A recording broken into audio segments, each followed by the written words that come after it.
ठीक आहे, तुमचा जो आहे मिळण्याचा पुस्तक मिळण्याचा प्रश्न आहे, पण मिळालेल्या पुस्तकाची गुणवत्ता तुम्हाला ती समजतात का? वाचल्यानंतर त्यात काही जो आशय आहे तो आपण मोठे प्रयत्न करून एकदा तयार करून त्याच्या एडिटिंग करून संस्कार करून त्याची भाषाची शुद्धता हा सगळा आपण त्याच्यामध्ये प्रयत्न करतो. तर त्या तुम्हाला जे ते पुस्तकं तुमच्या विषयाचे मिळतात त्यात काही विषयाचा अभ्यास करताना काही सुधारणा आहेत का त्याच्यात? सुधारणा खरंच चांगली झाली आहे, याबद्दल स्तुत्य उपक्रम आहे. काही काही विषय आता विशेषतः इंडियन नॉलेज सिस्टीम ना पुस्तक वाचलं SK 104 हे आपलं पारंपरिक गणित याचं इतकं छान पुस्तक आहे, पूर्ण वाचावं असं वाटतं. ते वाचल्यानंतर असं वाटतं की हा 50 मार्काचा पेपर खूप कमी आहे, आपल्याला 100 मार्काचा पाहिजे. मार्काचा विषय आहे, पण ते ज्ञान मिळणं पुस्तक छान आहे खरोखर सर. एक गोष्ट इग्नूच्या टाईप वरती आहे. इग्नूचं मी काही मॉडेल आहे. धन्यवाद सर. सर्वप्रथम मी आपला आभारी आहे की तुम्ही मला बोलण्याची संधी दिली. मी संदीप दत्तात्रय खराडे गेले 3 वर्षापासून आपल्या युनिव्हर्सिटीमध्ये शिक्षण घेण्याचा प्रयत्न करतो. सर, ज्ञान मिळवणं ही खूप मोठी अवघड गोष्ट आहे, पण मी माझ्या लेवलवर प्रयत्न केलेला आहे. सर्वात पहिल्यांदा सर आपलं आणि आपल्या युनिव्हर्सिटीचं कौतुक करतो. सर, शब्द महत्त्वाचं कौतुक करतो. त्याच्या पाठीमागे मी तुमच्याकडे एव्हिडन्स ठेवेल की एव्हिडन्स ऑन पेपर आहे. तुम्ही असं म्हणजे मनाने किंवा भावनिकतेने बोलत नाही, ऑन पेपर बोलूयात. आपण जो आता मुद्दा मांडला की आमचं जे बुक आहे त्यामध्ये सिलेबस जो आहे तो कशा प्रकारचा आहे, तर याविषयी मी उघडपणे सर जग जाहीर करतो की अतिशय सुंदर सिलेबस आहे सर, अतिशय सुंदर. त्यामध्ये अशी गोष्ट आहे की विद्यार्थी जेव्हा एकदा वाचन करतो, आपण म्हणतो की first reading, second reading, third reading, म्हणजे रिडिंगचे 3 प्रकार असतात, फर्स्ट, सेकंड, थर्ड. आम्ही जर एखादी नोकरी व्यवसाय करत असेल, त्यातून जर आपण एखादी व्यक्ती शिक्षण घेत असेल आणि त्यावेळेस शिक्षण घेताना आपल्या वाचनाची एक कुवत असते किंवा आपण वाचण्याचं एक लिमिट असतं, तर ते लिमिट संपल्यानंतर एज्युकेशन घेत असतो. तर या सिलेबसमध्ये अतिशय सुंदर मी 3 कोर्स केले. पहिल्यांदा MA public administration, diploma in banking. त्यामध्ये सर अतिशय सुंदर सिलेबस आहे. तर त्याचं एक जिवंत उदाहरण तुम्हाला सांगतोय. UPSC MPSC मध्ये क्वेश्चन विचारले जातात. तर 2024चा स्टडी करणारे विद्यार्थी होते, तर त्यांच्यासोबत मी बसलो होतो. तर या पेपरमध्ये सर 14 पैकी टोटल मला वाटतं सर 12 ते 13 क्वेश्चन आपल्या सिलेबसमधून आले, जो माझा त्याच्याशी काही संबंध होता. कधी तुम्ही क्रॉस व्हेरिफाय करू शकता. मी त्यासाठी स्पेशली आणलेला आहे की सिलेबस काय आहे याविषयी. सिलेबस अतिशय सुंदर आहे.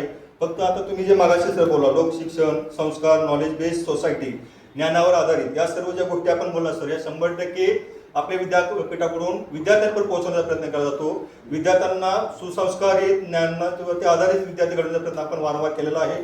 या गोष्टीला सर 100% मी तुमच्याशी सहमत आहे. आपल्याकडून एक सर छोटीशी अपेक्षा आहे आम्हाला विद्यार्थी म्हणून, की होतं कसं की आपण एक स्लोगन आहे, ज्ञानगंगा घरोघरी पोहोचवी, ही जे आपलं स्लोगन आहे. माझी स्वतःची वैयक्तिक इच्छा आहे की आपल्या युनिव्हर्सिटीकडून विद्यार्थ्याच्या प्रत्येक घरामध्ये ज्ञान पोहोचावं, ही माझी वैयक्तिक अपेक्षा आहे. कारण असा सिलेबस मी खूप युनिव्हर्सिटीचा स्टडी केला, अभ्यास केलेला आहे, पाहिलं युनिव्हर्सिटीचा काय सिलेबस असतो. फर्स्ट रिडिंगमध्ये एवढं नॉलेज तुमच्या माइंडमध्ये जाणं ही क्लिष्ट गोष्ट आहे सर. शब्द क्लिष्ट आहे आणि ती इझिली जाणं म्हणजे कसं आत्मसात करणं आणि एखाद्या आत्मसात करून देणं, दोन्हीला डिफरन्स आहे. आत्मसात करणं इझी असतं, पण दुसऱ्याला आत्मसात करून देणं खूप अवघड गोष्ट आहे. आणि जी आपल्या विद्यापीठानं आत्मसात करण्याची जी कला आहे ती कुठल्याही विद्यापीठामध्ये नाही. मी खूप विद्यापीठाचा अभ्यास केलेला आहे, त्यामध्ये बघतो की विद्यार्थ्यांना सहज वाचावं. जसं की आईचं दूध पिल्यानंतर मुलगा हेल्दी होतो, तसं विद्यापीठाचं पुस्तक वाचलं तर तुम्ही हेल्दी होणार आहे. तुम्हाला बोलण्याचं स्किल येणार आहे, वागण्याचं स्किल येणार आहे, समाजामध्ये कसं चालावं बोला या गोष्टी तुम्हाला कळतात. फक्त विद्यापीठाकडून एकाच गोष्टीची मला अपेक्षा आहे की वारंवार जेव्हा विद्यापीठामध्ये जातो विद्यार्थी येतो, आता जे विद्यार्थी असतात ते कसं असतं की सर नॉन बॅकग्राऊंड किंवा एनी प्रॉब्लेम्समुळे ते एज्युकेशन खंड पडलेला असतो कोणत्याही कारणाने, त्यामुळे त्यांना बऱ्याचशा गोष्टी माहीत नसतात. तर त्या मिळण्यासाठी जी आपली एक चेन आहे म्हणजे पॉलिसी मेकर आणि पॉलिसी एक्झिक्युटर. तर पॉलिसी आपण खूप छान बोलतो, एक्झिक्युशनमध्ये थोडंसं सर चेंजेस करून एक्झिक्युशन करून ते ग्राउंड लेवलपर्यंत पोहोचावं अशी माझी अपेक्षा आहे. निकालाच्या वेळेस मध्ये कसं होतं सर की बऱ्याच विद्यार्थ्यांना बऱ्याचशा गोष्टी माहीत नसतात, कारण ते फर्स्ट ॲडमिशन घेतलेलं असतं. मग त्यांना त्या गोष्टीची कमतरता असते की कोणत्या गोष्टी करायच्या आहेत, प्रोजेक्ट कशी करायची किंवा प्रोजेक्टमध्ये काय कमतरता आहेत. आणि बरेच काही आपण जे अप्रूव्ह करतो, जे कॉलेजेस अप्रूव्ह केले जातात आपल्याकडून, त्या कॉलेजेसचे काही जे शिक्षक नियुक्त केले जातात त्यासाठी पर्टिक्युलर कोर्स आपण देण्यासाठी शिक्षक असतात, त्यांनाही बऱ्याचशा गोष्टी माहीत नसतात कारण ते नवीन असतात. ते शैक्षणिक संस्थांनी तात्पुरत्या स्वरूपात आपण केलं जातं, त्यांना बऱ्याच वेळेला नॉलेज असतं किंवा नसतं. या गोष्टीवरती थोडंसं आपण बघावं आणि त्यांना ट्रेनिंग देऊन एक्झाम पासून ते याच्यापर्यंत जो कालावधी आहे तो थोडासा कुठे सर प्लीज, म्हणजे माझी प्रगती विनंती आहे त्यावरती थोडंसं लक्ष द्यावं. आता तुमच्या खूपच छान. बसा, थँक्यू सर. 2 मुद्दे सांगतो. पहिल्यांदा असं आहे की आपलं समंत्र जे तुम्हाला शिकवायला घेतात वगैरे यांचं आम्ही ऑनलाईन आणि त्या जिल्हा हा कोर्स कसा शिकवावा, अभ्यासक्रम कसा आहे, परीक्षा कशी आहे, याचं आम्ही प्रशिक्षण त्यांचं ऑनलाईन घेत असतो. काय होतं की ते बदलतात. आपलं प्रशिक्षण होतं वर्ष सुरू व्हायच्या सुरुवातीला. आता आपण सध्या जिल्हा स्तरावर एक मोठं महाविद्यालय बघून जिल्ह्यातल्या सगळ्या समंत्रकांना तिथं बोलवलं जातं. म्हणजे जे आपल्या काउन्सिलिंग करतात, शिकवतात, चॅनल, तर ते सगळं केलं जातं. तरी सुद्धा आपल्याला माहिती आहे की अनेक प्रश्न त्यांचे आहेत, स्वतःचे प्रश्न आहेत, हे आहेत. त्याच्यातून काही जे बदलतात त्यांना ती अडचण येते स्वतःची. आता आणखी एक पुस्तिका आपण तयार करायला घेतलेली आहे, समंत्रकांना पुन्हा मार्गदर्शन. ती घेतली, समंत्रकांनी कसं समंत्रण करावं ते थिअरी आहे. परंतु वायसीयूनी मध्ये प्रत्यक्षात वर्गात गेल्यानंतर किंवा विद्यार्थ्यांच्या जवळ संपर्कात आल्यानंतर त्याची जबाबदारी त्याला चांगल्या प्रकारे पार पाडता यावी म्हणून केलेलं आहे. तर त्याच्यातून त्या समजा त्यांना नवीन जरी जॉईन झाला त्याला वाचून सुद्धा त्याच्यातले कळेल. जसं आपली बाकीचे पुस्तक आहे तसंच ते आपलं तयार झालेलं आहे, त्याचा आराखडा तयार झाला आहे. त्यातल्या फक्त काही इनिशिएट करून ते लवकरात लवकर त्यांना सॉफ्ट मध्ये तरी आम्ही पाठवून देतो. नंतर दुसरा मुद्दा तुमचा फार महत्वाचा आहे. या विद्यापीठाचं जे ब्रीदवाक्य आहे ते ज्ञानगंगा घरोघरी, ज्ञानगंगा घरोघरी. आता यात जर तुम्ही पाहिलं असेल विद्यापीठ काय करतं, तुम्ही जर फक्त सरांच्या एकदम संपर्कात राहून फक्त येरवडा जेलमध्ये जा. येरवडा जेलमध्ये असणारे आपले बंदिवान जे आहे ते किती आहेत तिथं आता सर? 200 बंदिवान तिथे, आणि त्यांना आपण 10 रुपयाला ऍडमिशन देतो. महाराष्ट्रभर किती आहेत? 7,000. Nashik jail, Sambhajinagar jail, Nagpur jail, Amravati, Nanded, सगळे ज्या सगळीकडे आहे तिथं 7,200 जेलबेड आहे. त्याचं ते पदवी घेतली या क्वालिफिकेशनला आपल्या पदवीप्रदान 40 बंदिवानांनी आपली पदवी पूर्ण केली. त्यातले जे एक नाशिकला त्यांची मुलगी मला भेटायला आली होती. त्याचा आता बापना किंवा जैन आहे, मला आठवत असेल. ते त्यांनी आपली डिग्री पूर्ण केली, त्यांच्यावर ते सजा पूर्ण करून बाहेर आली. आपल्या डिग्रीवरून ते LLB झाले आणि आज नाशिकच्या कोर्टामध्ये ते वकील बनून प्रॅक्टिस करतात. मला सांगा, एखाद्या कैद्याला सामाजिक मान्यता देण्यासाठी हा केवढा मोठा वायसीयूचा उपक्रम आहे.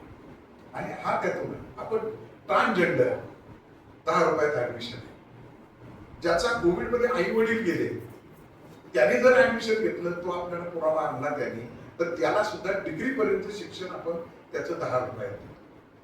त्याच्यानंतर जो दृष्टीहीन आहे त्याला सुद्धा आपण 10 रुपये. आता आमची नवं धोरण करतोय आम्ही, विधवा ज्याला कोणीही आधार नाही किंवा घटस्फोटित आहे, त्याला कोणताही आधार नाही, अशा महिलेला जर आपण एम्पॉवर करायचं असेल, तिला समाजामध्ये आणून तिला शिकायचं असेल, तर तिच्यासाठी सुद्धा आपण धोरण बनवतो. त्या अशा पद्धतीने त्यांना आपल्याला कशा प्रकारे मदत करून पुढे जातात. तर असं हे विद्यापीठ वेगळं आहे. नक्षलिस्ट एरियामध्ये आपले पोलीस स्टेशन मध्ये हे आहे, पोलीस स्टेशन मध्ये केंद्र आहे. आपण हे जे केंद्र आहे असं पोलीस स्टेशन मध्ये केंद्र आहे. तो शिक्षक दुसऱ्या कॉलेज मधला तिथे जातो आणि तिथे जाऊन तो व्हरांड्यामध्ये असतो आणि तिथला जो PI आहे त्या पोलीस स्टेशनचा तो केंद्र प्रमुख असतो. असे आता 8,000 मुलं तिथं प्रवेश करतात आणि त्या सगळ्याची जबाबदारी जिल्हा कलेक्टर घेतात, कारण त्यांना मुख्य प्रवाहामध्ये आणायचे. आतापर्यंत जवळजवळ आपल्याकडे तसे जर 17 ते 18,000 विद्यार्थी हे नक्षलिस्ट एरियातले पदवीधर घेतल्या आणि ते नागपूर पुणे ठिकाणी आपलं पुन्हा जीवनमान ते नोकरी करून आपले पुढे आहे. ते जर हे केलं नसतं ते कुठे असते याचा जर विचार केला तर तो आपल्याला कळेल. म्हणजे आपण जो मुद्दा म्हणते ज्ञानगंगा घरोघरी याच्यासाठी विद्यापीठ हे सर्व प्रयत्न करत आहे. त्यानंतर आपला एक महत्वाचा भाग आहे, पुढे या नाही पुढे या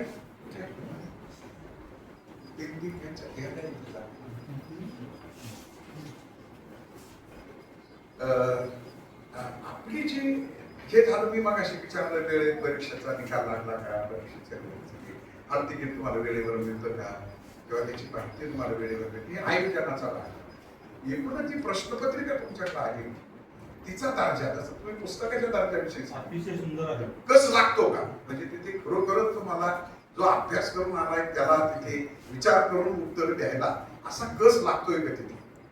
तर तो माझ्या दृष्टीने तो एक महत्वाचा भाग आहे की विद्यापीठाची परीक्षा खऱ्या अर्थानं भारताच्या शिक्षण व्यवस्थेचं आणखी एक जे वैशिष्ट्य आहे, तुम्ही प्रवेश कसाही घ्या, भले मेरिटने घ्या, डोनेशनने घ्या, रिझर्वेशन मधून घ्या, कोणत्याही मार्गाने चिठ्ठीवर घ्या, सध्या आपण म्हणतो कसं आहे, कुठूनही कसाही प्रवेश घ्या, पण बाहेर पडताना परीक्षा मात्र सगळ्यांना एकच. हे भारतीय शिक्षण व्यवस्थेचं वैशिष्ट्य आहे. त्या विद्यापीठामध्ये तुम्ही प्रवेश अनेक मार्गाने जरी घेतला त्या डिग्रीला तरी सुद्धा तुम्हाला ती तशीच परीक्षा आहे सगळ्या, याला वेगळी त्याला वेगळी नाही, फी मध्ये वेगळं असेल पण परीक्षा मात्र त्याला एकच. तर त्यामुळे आपल्याला या परीक्षेची जी गुणवत्ता आहे ती प्रश्नपत्रिकेवर अवलंबून आहे आणि तपासणाऱ्यांच्यावर अवलंबून आहे. तर हे जे सगळे मुद्दे आहेत ते त्याच्यामध्ये आहेत. तर मला तुमच्याकडून हे विचारायचं होतं की तुम्ही ज्या वेळेला हातात प्रश्नपत्रिका काय वाचल्यानंतर तुम्हाला जे अभ्यास करून त्याला असं कॉन्फिडन्स आहे की आणि आपल्या पुस्तकांमध्ये कसं आहे याचा तुम्हाला त्यावेळेला आकलन झाल्यामुळे ते सोपं वाटतंय. काही आव्हानात्मक प्रश्न त्याच्यात हवेत का, काही ज्ञानांचं तपास खऱ्या अर्थानं तिथं कस लागलाय का, हा माझा एक दुसरा एक मुद्दा होता. परीक्षा खऱ्या अर्थानं तिची उंची गुणवत्ता वाढवायची असेल तर हा त्यातला एक महत्वाचा मुद्दा होता. काही कोणीही सांगितलं का आपली जी प्रश्नपत्रिका तुमच्या हातात आलेली होती ती खरोखर विचार करून लिहिण्याजोगी होती, अभ्यास करून घेणाराला ती येईल, अभ्यास करून न घेणाराला मात्र कठीण आहे, असं काही तुमचा अनुभव आहे? सर, आपण प्रश्नपत्रिकेसंदर्भात प्रश्न विचारतो. प्रश्नपत्रिका अतिशय मौलिक स्वरूपाची असते. त्यामध्ये तुमची फक्त बौद्धिकच पातळी नाही तर लिखाणाचा स्किल तुमच्यामध्ये असणारे अनुभव सगळे गुण त्या पेपरमध्ये उतरतात.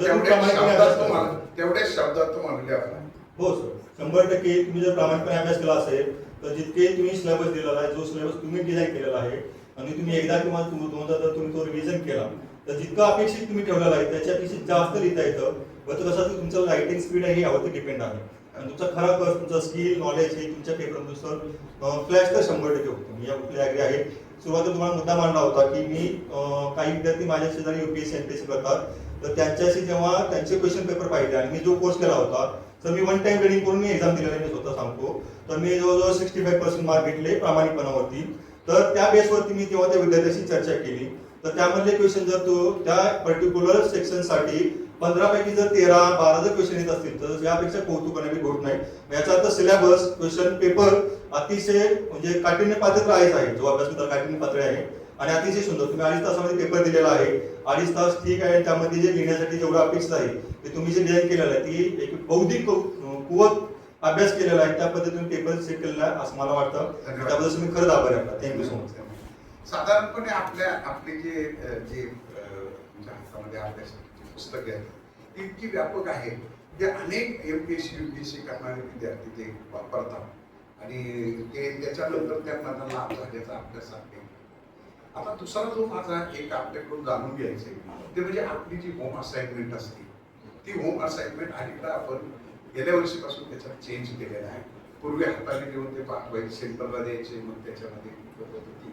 आता तशी नाही. आता तुम्ही ती ऑनलाईन, आता ती रेकॉर्ड होते, ती मिस होण्याचा प्रश्न नाही, पुढे इकडे तिकडे जाण्याचा प्रश्न नाही. तर त्याविषयी तुमचे काय मत आहे? त्याच्यात काही सुधारणा, कारण की आपण 2च वर्ष झाले राबवलेली आहे, तर त्याच्यात काही तुमच्या वेगळे जणांना काही सांगायचं? तुम्ही प्रत्येकाने दिलेली आहे ना, दिले मध्ये असाइनमेंट, तुमच्या काही अडचणी आहेत का त्याला करताना देताना? काही तसा काही प्रॉब्लेम नाही. ती व्यवस्था आपण जी नव्यानं आणलेली ती व्यवस्थित आहे याचा अर्थ काय? तुमचं काय मत?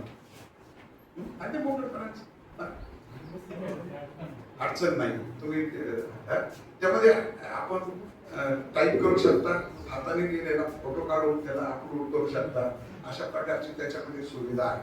म्हणजे पहिल्यापेक्षा त्याच्यामध्ये खूप सुधारणा आहे आणि त्यामुळे काय होतं, तो मिस होण्याचा प्रश्न नाही, पुढे पाठवण्याचा प्रश्न नाही, असा तो त्याच्यामध्ये आहे.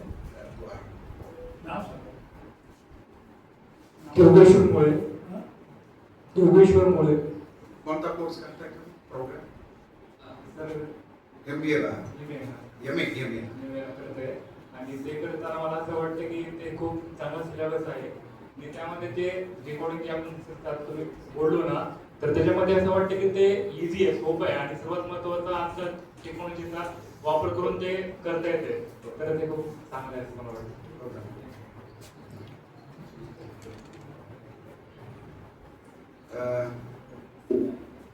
आता तुम्ही ते प्रोजेक्टच्या बाबतीमध्ये सांगितलं तुमचे आम्ही काय की आता ते जे डायरेक्टर आहेत FBA चे ते मात्र त्याच्यात एक तिथून डायरेक्ट सगळ्या विद्यार्थ्यांसाठी सेंटरवर व्याख्यान द्या तर त्या प्रोजेक्टच्या संदर्भात डॉक्टर पाटोळे तर त्याचं शेड्युलिंग मी प्रत्येक केंद्राला पाठवायला लावतो म्हणजे प्रोजेक्ट कसा घ्यायचा काय करायचं कसं आहे तर त्याची तशा आपल्या त्या एका पुस्तिकेमध्ये कसं वर्णन आहे सगळं तुम्हाला तर त्यात काही अडचणी आहेत का प्रोजेक्ट करण्यामध्ये प्रोजेक्ट म्हणजे फक्त मला अडचण अशी नाहीये पण एक आपल्याकडून काही सुधारणा सुधारणा असं म्हणता येणार नाही सर. आपल्याकडे आम्हाला एक मदतीची अपेक्षा आहे.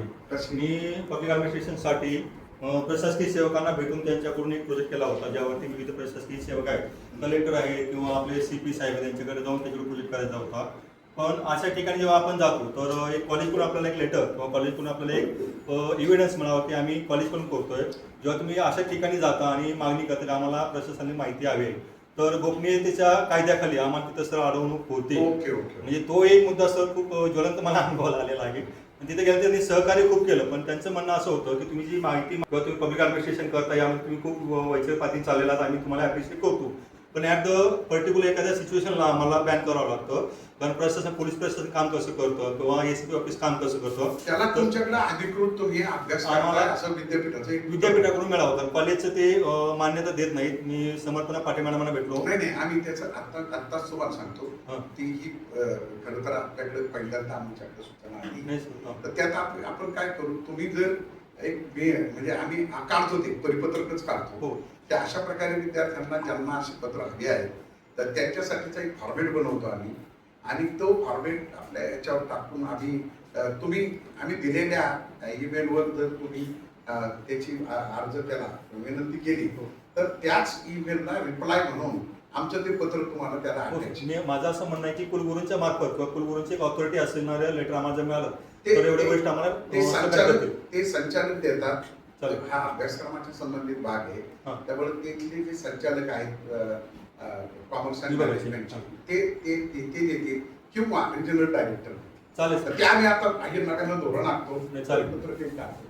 धन्यवाद चालेल, सर. चांगली सूचना आहे. आणि सर प्रोजेक्ट करताना मला इथं उल्लेख करावा असं वाटतो की आपण जे नियुक्त केलेले मार्गदर्शक असतील किंवा कॉलेज असेल यांचं किंवा सरांचं पर्सनली खूप सहकार्य भेटलंय.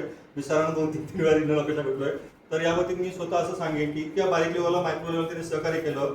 प्रोजेक्टला जेव्हा तुम्ही जाता प्रत्यक्ष ऑन फील्ड जाता तेव्हा त्यांनी जे लहान मुलांना हाताळायचं असतं तर विद्यार्थी आणि शिक्षक हा बेस न राहता एक पालक आणि वडील या मुलगा या पद्धतीनं मला त्यांनी जे काही कॉपरेट केलं त्याचं सर खरंच कौतुक करेल आणि विद्यापीठाकडून जे काही आम्हाला मिळतं हे अतिशय युनिक आहे सर. आणि यावरती फक्त एवढी विनंती करतो आम्ही तेवढं. खूप चांगली सूचना आहे ते पत्र मिळण्यासाठी आम्ही त्या धोरणात बदल करून ते उपलब्ध होण्याची ऑटोमॅटिक पद्धत देतो. चालेल sir. Thank you so much. Software तुमचा ईमेल आला की लगेचच त्याला ते उत्तर तयार होऊन त्याला ऑटोमॅटिक उत्तर तुम्हाला वाटे बघायची असं आपण त्याच्यामध्ये तुम्हाला यावर्षी वायशयूमध्ये आणखी एक बदल झाला आहे. फार मोठा बदल आहे. मी तुम्हाला सुरुवातीलाच बोलायला सुरुवात केली त्यावेळेला विद्यापीठ अनुदान आयोगानं 3 प्रकारच्या डिग्र्याला आता मान्यता दिली पद्धतीने करणार. त्यातली शेवटची होती ऑनलाईन आणि आपलं जे विद्यापीठ आहे वाशी ते आतापर्यंत फक्त ODL म्हणजे दूर शिक्षणातून देत होतं. आता ऑनलाईनही या वर्षापासून आपल्याला मान्यता मिळाली. ते पहिले मिळालेले 2 कोर्स आहेत ते MBA आणि दुसरा आहे BC. तर आपल्याला कोणी यातले त्यांना सेंटरलाही घेणं शक्य नाही. दूर दराजमध्ये आहेत दुसऱ्या गावाला आहे कोणी इंटरनेट आहे स्वतःचा लॅपटॉप आहे तर त्यांना सगळे लेक्चर्स तुम्हाला त्याच्यावर बघायला मिळतील. तर ते असं कोणी असेल तर त्यांना आत्ता सध्या आपले प्रोजेक्ट चालू आहे. तर BCA करणारा तुमच्या जवळपासचा असेल तर त्याला आपण अगदी BCAची फी तुम्ही जाईल कोणाचं तुमच्या जवळचा मित्र नातेवाईक मुलगा मुलगी BCA करताय का असं कोणी माहिती आहे का तुम्हाला? तुमच्या जवळपास कोण करते बॅचलर ऑफ कम्प्युटर किती आहे PCA? महाविद्यालय 75,000 फी हा? 70 बेसिक त्यांची जी फी होती ना ती 50,000 पासून 75,000 टू 1 लाख पर्यंत जाते सर. डिपेंड्स ऑन कॉलेज तिथली मॅनेजमेंट. आपण मिनिमम आपली जी फी आहे ती दर वर्षाला 15,000 खूपच कमी आहे सर. 15,000 आणि तीच तशीच क्वालिटीची पुस्तकं आपण तयार केली जे विद्यापीठ आयोगानं एक कमिटी बसवून त्यांनी ती तपासलेली आहेत आणि शिवाय त्याचे व्हिडिओ तयार केले. व्हिडिओ लेक्चर्स आहेत सर. त्यांनी त्याच्या सवडीने ऐकायचे आणि त्या पद्धतीने त्यांनी शिकायचं.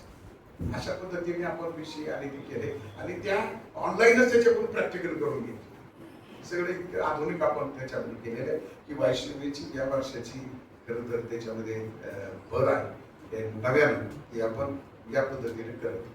आणखी एक त्यामध्ये MBA चे जे विद्यार्थी आहेत ना सर त्यामध्ये आपल्याकडून MBA ची ज्या विद्यार्थ्यांनी डिग्री घेतली त्यांचे प्रमोशन आणि त्यांना बरेचसे बेनिफिट झाले. मी स्वतः पाहिलं सिलेबस खूप छान आहे आणि ते आमची चर्चा होती तेव्हा ते पाहिलं नाही.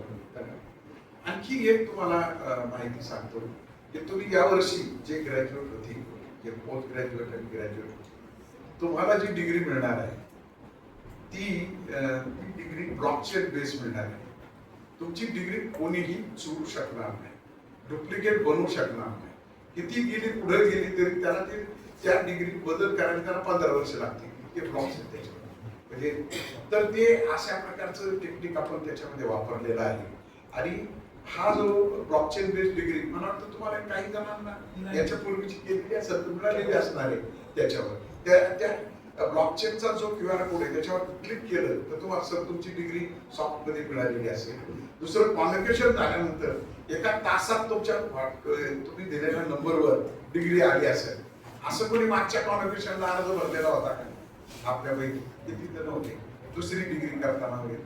आता या वर्षी तुम्हाला अनुभव येईल. कॉन्व्होकेशन झाल्याबरोबर साधारणपणे 10 ते 15 मिनिटात तुमची जी डिग्री आहे पूर्वी ती डिग्री कॉन्व्होकेशन होतं तिथं जाऊन घ्यायची विद्यापीठात वगैरे प्रकार होता किंवा त्याच्यानंतर आमची ती डिग्री घेता यायची किंवा पोस्टाने यायची. आता तसं नाही. तुमच्या मोबाईल ती हार्ड कॉपी येईल तर तुमच्या मोबाईलवर ती डिग्री लगेच तुम्हाला ती ब्लॉकचेन बेस्ड डिग्री ती तुम्हाला येईल. असं करणारं महाराष्ट्रात हे आपलं पहिलं विद्यापीठ नंतरचं आणि हे आपण ती करतोय. गेल्या 3 वर्ष आपण ती अशा पद्धतीने डिग्री करतोय. आणखी एक नवा इनिशिएटिव्ह तुम्हाला मिळाले यश कार्ड म्हणून आपण एक परवाचा हे कोणी परवाचा लोकसत्ता कोणी वाचलाय त्याच्यावर बघा पहिलीच बातमी आहे महा ID. प्रत्येकाला एक महा ID मिळणार. तसा आपण आपल्या विद्यार्थ्यांना यश कार्ड दिलेला आहे. तुम्ही यश कार्ड तुमचं ज्यांनी चालू केले ऍक्टिव्हेट केले माझी तुम्हाला सगळ्यांना विनंती आहे ते यश कार्ड तुमचे यांची या सेंटरची दिले आले. आता तुम्ही आजच त्यांचे डिस्ट्रीब्यूट केलेले मला म्हणून त्यांना दाखवूया. नाही ते अजून प्लेट आहे ना आहे. हे केलं का ते ऍक्टिव्हेट केलं का ऍक्टिव्हेट नाही केलं अजून. करून टाका ना. त्याच्यात काय काय आहे तुम्हाला बघायला मिळेल. तर त्यामध्ये तुमचं हॉल तिकीट त्याच्यावरच येईल, तुमचं आय कार्ड त्याच्यावरच असेल, तुमचे मार्कशीट त्याच्यावरच येणार आहे. म्हणजे सगळं तुम्हाला ते इंटिग्रेटेड आहे एकाच ठिकाणी आहे. आणि ते त्याचा QR कोड जरी तुमच्या मोबाईल मध्ये ठेवला कारण ते पोर्टलवर सगळी तुमची माहिती आहे आणि ती सगळी माहिती ब्लॉकचेन बेस आहे. कोणी ती बदलू शकणार नाही. तुम्ही जरी ठरवलं तरी विद्यापीठाने ठरवलं तरी एकदा ती सील होऊन जाते. त्यात तुमचा जो फोटो असेल ते असेल अशा जवळजवळ त्यातल्या 39 सर्व्हिसेस त्याच्यात येणार आहे. तुम्हाला किती जणांना मिळाले किती जणांनी घेतले? ऍक्टिव्हेट करा ना आजच ऍक्टिव्हेट करा. ते असं ते कार्ड आहे याच्यावर जो QR कोड आहे त्याला क्लिक करून तुम्ही ते ऍक्टिव्हेट करा ना आपल्या मोबाईल मधून. आज यांचे सगळ्यांचे घ्या 100% ऍक्टिव्हेट करून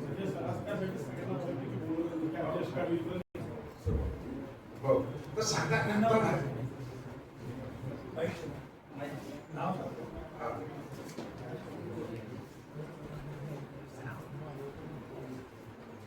सर माझं नाव वैभव माटल आहे. मी सेकंड इयर MBA ला आहे. पण एक ऑनलाईन शिक्षण पद्धती जी आहे त्याच्या संदर्भात एक प्रश्न आहे.